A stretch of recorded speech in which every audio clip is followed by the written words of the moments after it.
예, 안녕하십니까. 인복교수 유병태입니다. 오늘도 정민민사법 완전정복으로 이어서 보시겠습니다. 오늘은 부동산 물권 변동을 볼 것인데, 일단 기본적으로 법률행위에 의한 부동산 물권 변동은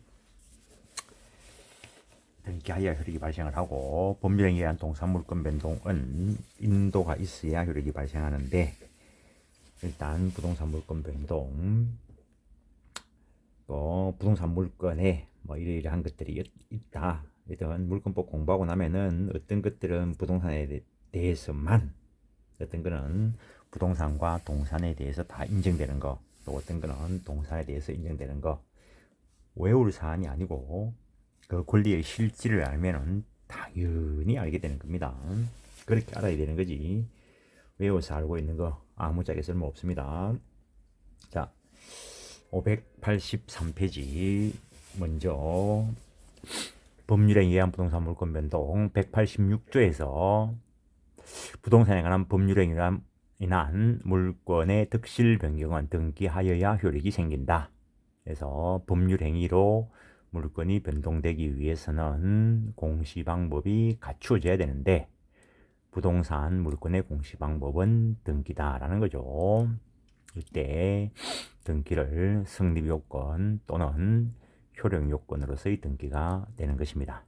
186조 적용 대상이 되는 것은 점유권과 유치권을 제외한 그 밖의 민법상 부동산 물권, 즉 소유권, 지상권, 지역권, 전세권, 저당권, 그리고 저당권 위에 설정되는 저당권부 권리질권, 이것이 법률행위에 의해서 변동될 때 적용된다라는 거. 점유만 취득하면은 권리로서 인정되는 것이고, 유치권은 법률 규정에 의해서 일정한 요건이 갖춰졌을 때 인정되는 것이기 때문에 그렇습니다. 이때 법률행위, 부동산 물권 변동을 일으키는 법률행위, 거기에 매매, 교환, 증여, 대물변제 이런 것들이 있겠죠. 그 다음에 제한물권 설정 행위. 그래서 이때 이 매매, 교환, 증여 이게 채권 행위이고 여기에 이어서 물권적 합의 그리고 등기가 있어야 되겠죠. 다 알고 있으니까 이제 그렇게 세부적으로 안 쓴다는 겁니다. 그 다음에 가등기 담보권도 부동산에 대한 것으로서 당연히 법률행위에 의해서 취득될 때 등기가 있어야 될 것이고,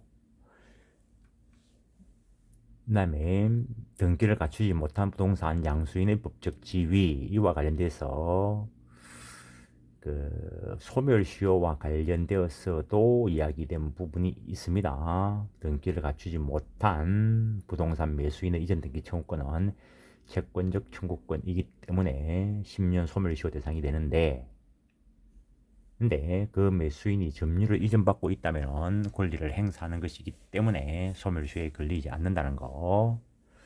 그 다음에 그 매수인이 더 적극적인 권리 행사의 일환으로서 다른 사람에게 양도하고 점유를 이전해 주었다 하더라도 그 중간 매수인의 이전 등기 청구권은 소멸시효에 걸리지 않는다. 그거는 그쪽 부분을 이해하고 계시고, 어쨌든 미등기인 채로는 양수인이 소유권 취득할 수는 없다는 거, 점유를 하고 있다면 점유자로서 보호받는 것은 당연하고,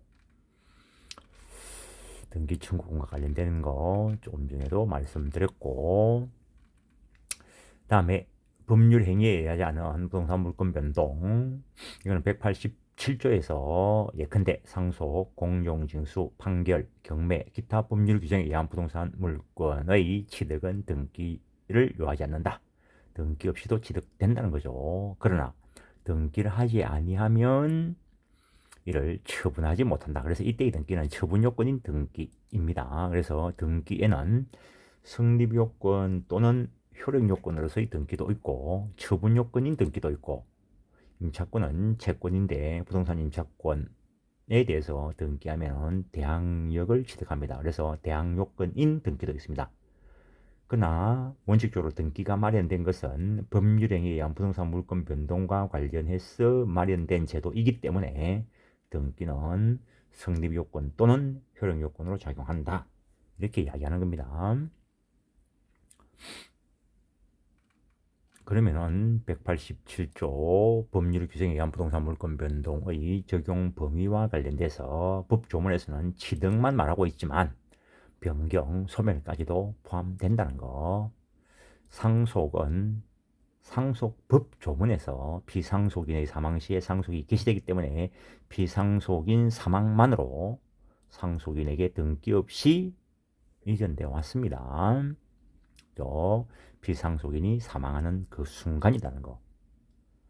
포괄유정, 회사의 합병도 상속과 마찬가지로 등기 없이 포괄유정, 유정자의 사망 시, 회사의 합병 시에 법인 합병 등기는 하겠죠.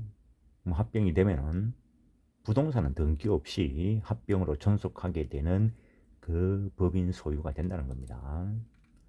공용징수, 수용, 이것도 공익사업을 위한 토지의 취득 보상에 관한 법률상 협의 취득과 재결 수용이 있는데 여기서 공용징수, 재결 수용 이야기합니다.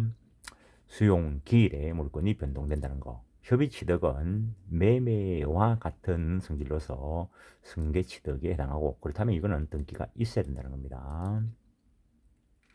그다음에 판결에 뭐 이행 판결, 확인 판결, 형성 판결이 있는데 권리 변동을 일으키는 판결은 형성 판결에 국한됩니다. 그 형성 판결에 해당하는 것으로서 공유물 분할 판결, 그다음에 사회행위 취소 판결, 상속산 분할 판결 이런 것들이 있습니다.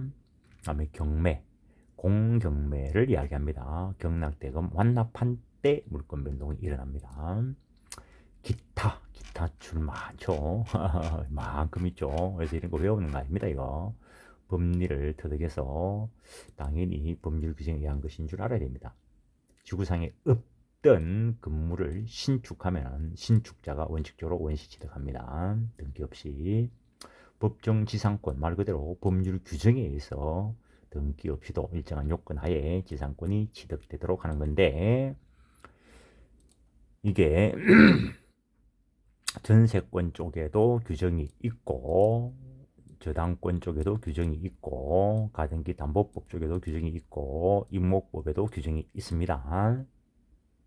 그래서 그쪽을 공부할 때 공부하는 겁니다. 관서법도 일단 법이죠. 관서법상 취득되는 법정지상권, 법률 규정에 의해서 취득되니까 등기 없이도 취득된다는 거. 그다음에 관서법상 분묘기지권, 분묘기지권도 일종의 지상권 유사의 물건입니다. 근데 민법 조문에는 없습니다. 우리 관서법이 인정하는 것이라는 거. 물론 분묘기지권 자체는 뭐 등기 대상도 아닙니다. 다음에 법정 저당권, 임대차 쪽에서 공부를 하고 왔습니다. 법정 대위에 의한 저당권의 이전, 변제자 대위와 관련돼서 보고 왔습니다. 공동저당에서 후순위 저당권자의 대위, 이는 공동저당. 이번 과정에서는 저 앞쪽에서 담보물건을 먼저 했습니다. 거기서 이야기됐고, 특수지역권 어느 지역의 주민이 집합체의 관계로서 일정한 토지에 대해서 사용 수익할 수 있는 권리일 것인데 관습에 의해서 취득되는 경우에 등기 없이 취득된다는 거. 물론 뭐 특수지역권 이게 약정으로 취득된다면 등기가 돼야 되겠지만 뭐 관습상 취득되는 경우에는 등기 없이 당연히 취득됩니다. 나중에 지역권 가서 공부해 보면 압니다. 혼동에 의한 물권의 소멸. 근데 부동산에 대해서 갑구 소유권과 관련돼서 아버지 A가 소유권 등기를 가지고 있고 아들이 아버지한테 돈 빌려주고 등기부 얼굴에 저당권 설정을 해놨습니다. 그래서 아버지가 사망하고 아들이 그 부동산을 단독 상속하면은 단독 상속하면은 소유권을 취득할 때 다른 특별한 뭐 사안이 없는 한 얼구에 있는 저당권은 말소 등기 안에도 소멸되었다는 거. 용익물권 존속기간 만료에 의한 소멸. 그 다음에 저당권 같은 담보물권은 피담보채권의 존재를 전제로 하기 때문에 어떤 연유에 의해서라도 피담보채권이 소멸되면 부종성에 의해서 저당권은 따라서 소멸된다는 거. 건물이 멸실되면은 등기부가 빠듯하게 깔깔하게 살아있어도 기재되어 있어도 그냥 건물이 홍수나 태풍이나 뭐 화재 등으로 멸실되어 없어져 버리면 거기에 존재하던 물권 당연히 없어지죠. 반대로 건물은 쌩쌩하게 존재하고 있는데 등기부가 불타 없어지더라도 권리는 그대로 살아 있습니다. 분배동지 상환 완료에 의한 소유권 취득. 옛날에 그 농지 개혁을 하면서 그 농민들에게 농지를 분배를 할 때 남한은 어쨌든 이론상 유상몰수 유상분배였습니다. 근데 어쨌든 분배를 할 때 농민들이 돈이 없으니까 20년에 뭐 거쳐서 수확 양의 20분의 1씩 뭐 이렇게 지급하고 그게 완납이 되면은 소유권 취득한다는 겁니다. 그때 등기를 못했다 하더라도 지금 우리가 법률 규정에 야물권 변동하고 있죠. 등기를 못했다 하더라도 그 상환곡을 완납하는 그 순간에 소유권 취득했다는 거. 그래서 그게 증명되는 토지가 있으면은 그 할아버지의 할아버지가 그런 걸 했다는 게 증명되는 토지가 있으면은 상속돼 넘어왔습니다. 물론 그 중에 다른 사람들이 중간에 끼어서 시효 취득해 갔을 수도 있습니다. 지속재산 불화에 한 소유권 취득. 그다음에 공유수면 매립. 건물 신축하는 거하고 비슷합니다. 건물 신축할 때 건축 허가를 받아서 신축을 하죠. 공유수면 매립 허가를 받아서 공유수면을 매립을 하면은 그 등기 안에도 일단 소유권 취득한다는 거. 환지 처분에 의한 권리 변동, 부합으로 인한 소유권 취득, 법정 갱신, 법률 규정에 의한 갱신, 유치권에 있어 간이 변제 충당권. 나중에 공부해 보면은 당연히 알게 됩니다. 그다음에 사정 받은 거. 그 정도 하겠습니다. 그래서 이런 부분들은 외우는 건 아니고 민법 공부를 하고 나면은 여기 와서 이게 그래서 법률 규정에 의해서 취득되는 거다 라는 게 인식이 잡혀야 됩니다. 그 다음에 보기에 따라서 186조 사안인가 187조 사안인가에 대해서 견해 대립이 있는 것이 있는데 원인행위 실효에 의한 부동산 물권 변동, 물권법소론을 해서 앞에 시간에서 물권행위의 독자성, 무인성 이런 이야기를 했었는데 A 소유의 부동산을 B가 매입을 하고 물권적 합의를 거쳐서 B 앞으로 소유권 이전 등기가 됐지만 B가 매매대금을 지급하지 않았기 때문에 A가 매매대금 채무 불이행을 이유로 매매계약을 해제를 했다는 겁니다. 그때 무인설에 의하면 물권행위는 유효하고 등기는 유효한 등기이기 때문에 B가 여전히 소유권을 가지고 있습니다. 그때 A가 가지는 것은 채권적 반환 청구권. 그렇게 되었을 때에는 말소 등기 또는 진정명의 회복 이전 등기가 돼야 A가 소유권을 취득합니다. 말소 등기, 진정명의 회복 이전 등기는 아니고 이때는 채권적 권리에 의해서 등기가 돼야 복귀되고 그런데 조건증과 같은 사안에서 A가 B의 매매대금 채무 불이행을 이유로 매매계약을 해지했을 때 유인설을 취하면 물권행위도 실효됩니다. 그러면 등기가 B 앞으로 되어 있는 것은 잘못된 등기라는 거죠. 그러면은 법리상 A한테 소유권이 복귀가 됐습니다. 이렇게 되면은 법률 규정에 의한 물권 변동이 됩니다. 등기 없이도 A에게 소유권이 복귀됐다는 거. 이때는 A가 소유권에 의해서 말소시켜도 되고 진정명의 회복 이전 등기를 해도 됩니다. 그래서 지금은 해제를 가지고 예를 들었지만 무효 취소의 경우, 매매행위의 무효 취소의 경우에도 똑같은 법리가 적용됩니다. 재단법인의 출전재산의 귀속시기 민법 총칙에서 공부를 하고 넘어온 것인데 어쨌든 어쨌든 뭐 유언으로 재단법인을 뭐 설립하고자 했을 때 또는 유언으로 재단법인에게 재산을 기속하게 했을 때 유언자가 사망한 때 재단법인에게 그 재산이 기속되는 것인지 아니면은 유언자가 사망하고 재단법인에게 이전 등기가 있어야 물건이 재단법인에게 기속되는지에 대해서 논의가 있는데 판례는 당사자 간에는 등기 없이 변동되지만 제3자에 대해서는 등기가 있어야 대항할 수 있다. 그런 식으로 결론을 내리고 있고 소멸시 완성에 의한 물건의 소멸, 절대적 소멸설에 의하면 등기 없이 당연히 소멸되고 그렇게 되면 187조하고 연결이 되고 말소 등기까지 있어야 소멸한다. 뭐 이렇게 가면 186조로 연결될 수 있습니다. 그다음에 제한물건 소멸 청구와 관련돼서 지상권자가 2년 이상 기료를 지급받지 못한 때는 지급하지 않은 때는 지상권자가 2년 이상 기료를 지급하지 않은 때는 설정자는 지상권 소멸 청구할 수 있다. 이 규정이 있습니다.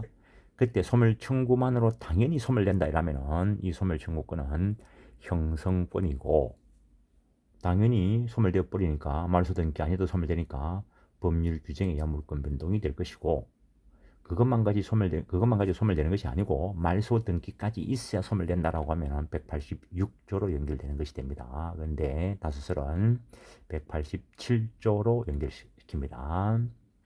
전세권 소멸 통고의 경우에도 마찬가지 이야기이고 부동산 물권 포기 이것도 말소 등기 없이 포기만으로 효력이 발생한다라고 하면 187조로 연결되는 것이고 포기만 가지고는 안 되고 등기까지 있어야 된다라고 하면 186조로 연결됩니다.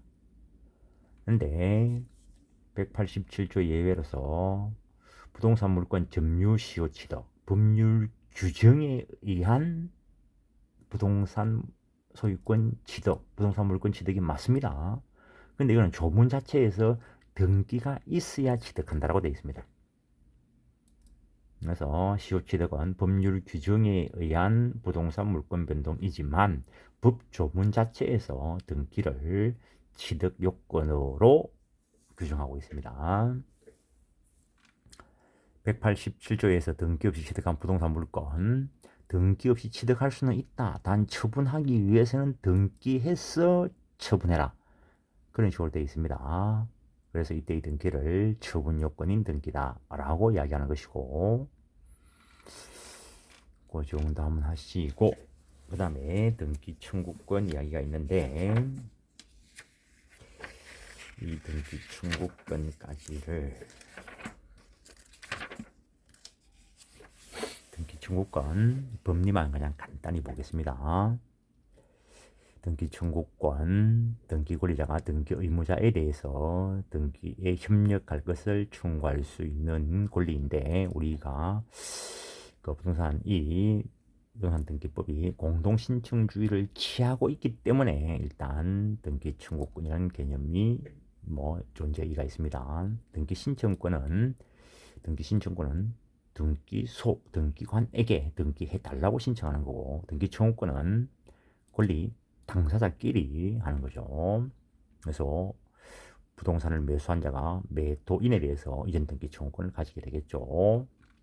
그래서 등기 청구권의 성질에 대해서 법률행위에서 발생하는 등기 청구권, 즉 매매로 인해서 매수인이 가지는 그 등기 청구권은 당연히 채권적 청구권이겠죠. 그래서 소멸시효 대상이 되는데 점유를 하고 있으면 소멸시효에 안 걸린다. 그렇게 연결되는 겁니다. 그러나 물권적 청구권을 볼 수 있는 거 이거 유인설 취할 때 취소 해제 되면은 원소유자에게 복귀가 되었다 했죠. 그러면은 그 복귀된 소유권 가지는 그 사람은 물권적 이전 등기 청구권, 물권적 말소 청구권을 가지게 되겠죠. 그 정도 하시고 물권적 실체 관계와 등기가 불일치하는 경우에 등기 청구권 그냥 극단적으로 A 소유의 부동산으로 등기되어 있는 것을 등기를 위조해 가지고 B가 등기를 가져갔다고 봅시다. 그럼 등기는 B한테 있지만 위조해 간다고 B가 소유권 취득하지는 않겠죠. 그럼 실체 소유 관계는 A가 가지고 있습니다. 그래서 실체 물권적 실체 관계와 등기가 불일치할 때 실체 물권 가진 자가 행사하는 등기 청구권은 물권적 청구권이다. 이렇게 되는 거죠. 법정 지상권 법률 규정에 의해서 이미 지상권 취득했죠. 그럼 지상권 설정 등기 청구하는 거는 물권적 등기 청구권이 되겠죠. 근데 시효 취득의 경우에는 점유 시효 완성했다 하더라도 등기가 있어야 물건을 취득하죠. 그래서 시효 완성자의 등기 청구권은 채권적 등기 청구권이 되는 거죠. 그래서 소멸시효 쪽에서 매매로 인한 이전 등기 청구권과 시효 완성으로 인한 이전 등기 청구권 비교해서 설명한 곳이 있습니다. 그다음에 임차권, 환매권 이거는 바탕 자체가 채권적 성질이니까 이 얘기한 등기 청구권 당연히 채권적 청구권이고, 소멸시효 완성에 의한 등기 청구권, 절대적 소멸설에 의하면 이미 소멸되어 버렸으니까 그때 말소 청구권, 물권적 청구권으로 되게 될 것이고, 다수설이 그쪽을 따르고 있습니다. 수급인의 목적 부동산에 대한 저당권 설정 등기 청구권, 채권적 청구권으로 보고 도급 쪽에서 이야기가 되는 것이고, 등기 청구권의 소멸시효 대상 여부 앞에서 했던 거 또 한번 정리해 놓은 것입니다. 진정 명의 회복을 원인한 소유권인 등기 청구권, 이거는 진정한 소유자가 가지는 물권적 등기 청구권입니다. 이번 과정에서는 이 정도만 하겠습니다. 이런 것들 다 외우는 거 아니고 이해를 해야 되는 것인데, 왜 그냥 간단하게 보냐 하면은 부동산 물권 변동의 요소로서의 등기 해놨는데, 이거는 저 앞에 96강, 97강에서 그 이야기가 됐습니다. 신탁법 관련돼 가지고 하는 쪽에서 봤고, 이게 실제로는 부동산 등기법 서론 부분에 있는 건데 필요한 자리에 써놓기 때문에 중복되는 게 있습니다. 그래서 한번 들어보고 싶은 분들은 96강, 97강을 보시고 이번 타임에는 넘어가고, 다음 시간에는 그 부분이 등기와 관련된 부분이 끝나고 그 동산물권 변동과 관련된 부분을 볼 겁니다. 너무 많이 넘어왔네요. 그래서 등기 부분이 끝나고 난 뒤에 다음 시간에는 612페이지 동산물권 변동부터 볼 것입니다. 이번 시간은 여기까지 하겠습니다. 예, 수고하셨습니다.